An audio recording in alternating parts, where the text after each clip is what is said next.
And that's my rant.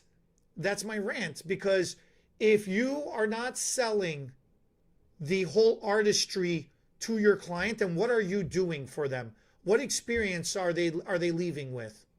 Now, I'm not saying be a dirty, sleazy salesman. I'm not saying be that either. And you're just trying to load up your client to make them buy stuff for the sake of buying stuff. But even if you don't sell any physical retail bottle, right? Say you don't sell a shampoo, a conditioner, or anything. If you don't even sell yourself that you're an artist, then what reason do they have to come back? What experience did you give them then?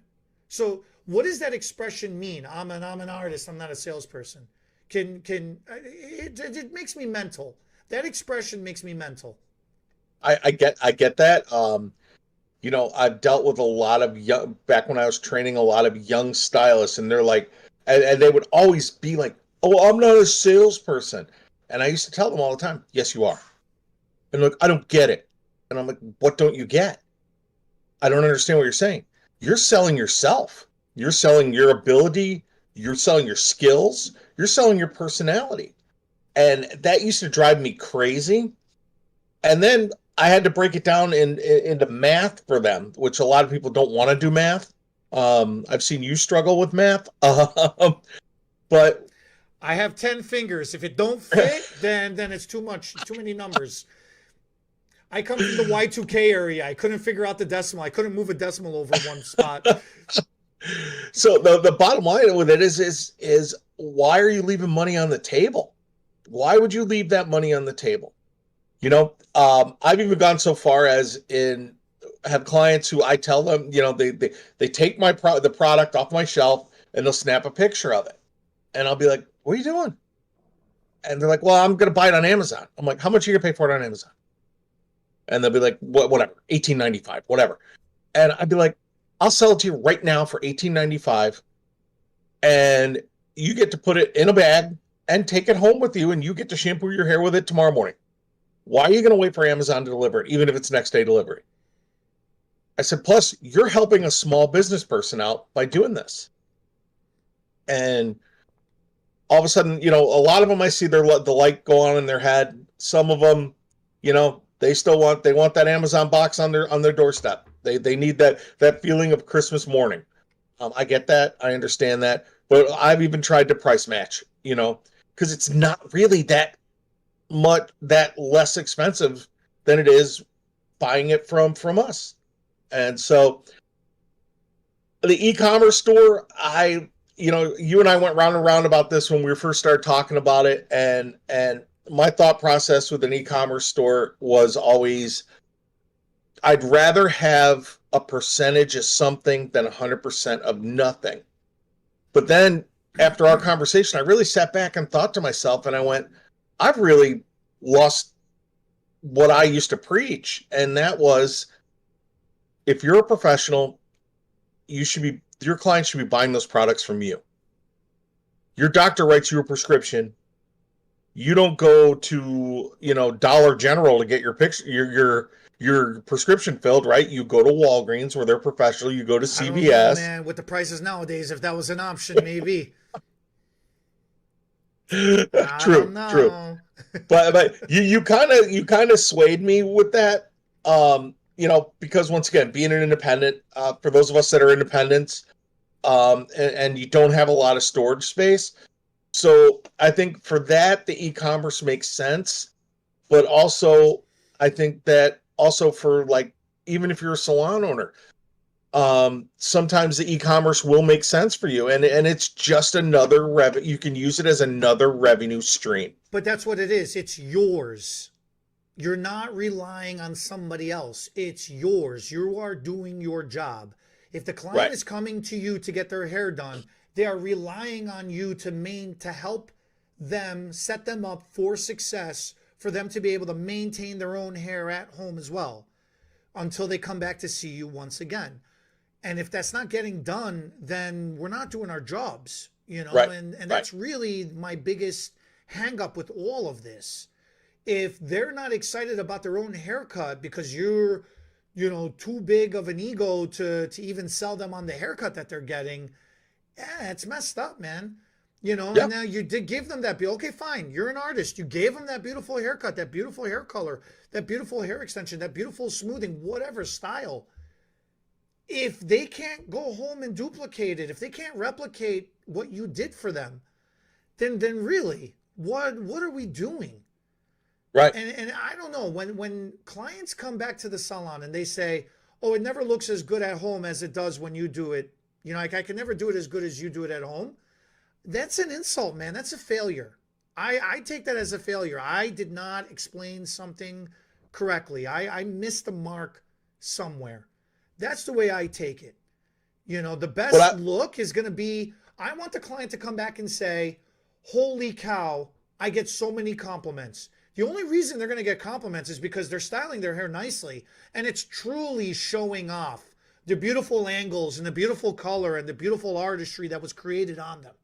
But again, it's only because they themselves became artistic enough to style their hair to be able to show off that beautiful sculpture that was created on them. Right. You're 100% correct with that. Also, if you're not using my products, I'm still old school with it, and I don't guarantee my service if you're not using my products. I'm not going to guarantee it. That goes with smoothing, that goes with color, that goes with my extension clients. If they're not following the care to a T, I'm not, I'm going to charge you if you need it tightened up or what have you. How many haircuts are there? There's 4 haircuts. Okay. If there's only 4 basic haircuts, how many layer angles are there? You got to think about that for a second, right? You got your 0, your 45, 90, and everything in between. 135, 180, right? So if you've got 5 angles and 4 basic haircuts, how do we have 1,000 different haircut styles? It's the way you combine those basic haircuts and those angles together. Right. How many product options are there out there? Right? There's thousands of different products out there. Why? $46.2 billion worth. Okay. That's perfect. That is perfect. So there is a style, there is a combination of a haircut and an angle for every single person, and how we create and mix and match those. There's $46 billion worth of retail out there, and how we recommend how to use the specific ones that we have, that we've done the custom tailoring of the haircut and the angle to achieve the look on you. It's a very specific formula. It's a very specific recipe, however you want to look at it as. That is yours and yours alone.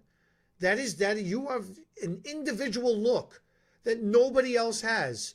Even if you think you're trying to copy somebody else, it doesn't matter, because not 2 people have the same hair texture, density, or porosity. It could be similar, but never the same.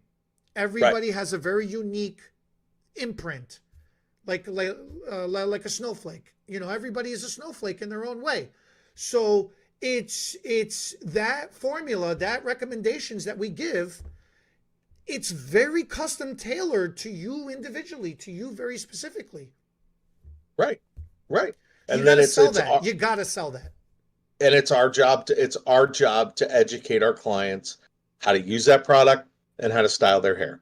I have done it where I have said, I've had clients come back and go, it never, like you said, it never looks as good as when you do it. And I said, well, you know what? Let's book an appointment. Let me show you how to style your hair. And I'll show them and then have them do it, because us doing this is a whole lot different from them doing this, right? So, and you help them, and you also help them, with the ergonomics of it too, of no, do it this way. It's less stress on you or what have you.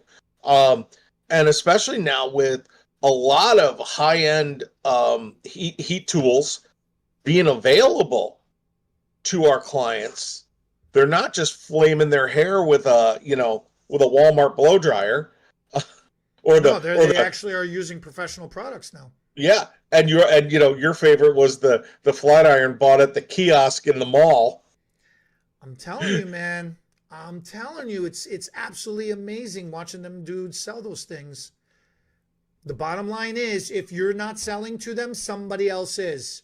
And somebody 100%. else is going to sell them something that goes against what you are trying to achieve for them and what you are trying to maintain for them. And it's going to mess up all your work. So you are not creating any artistry whatsoever. You're just being a mechanic trying to correct and fix each and every Yeah, time. You're doing a corrective on your own work each and every right. time. Yeah, So yeah. And then also brought into that, once again, this all falls back into, and you'll hear me say it 1,000 times, and I know you preach it too, is this all falls into consultation, consultation, consultation, consultation. mm, And in that consultation, you lay your groundwork for your client to start using what you want them to use. And that, it's, as simple as you said it, it's doing your job. Well, it's not a job. It's, whatever.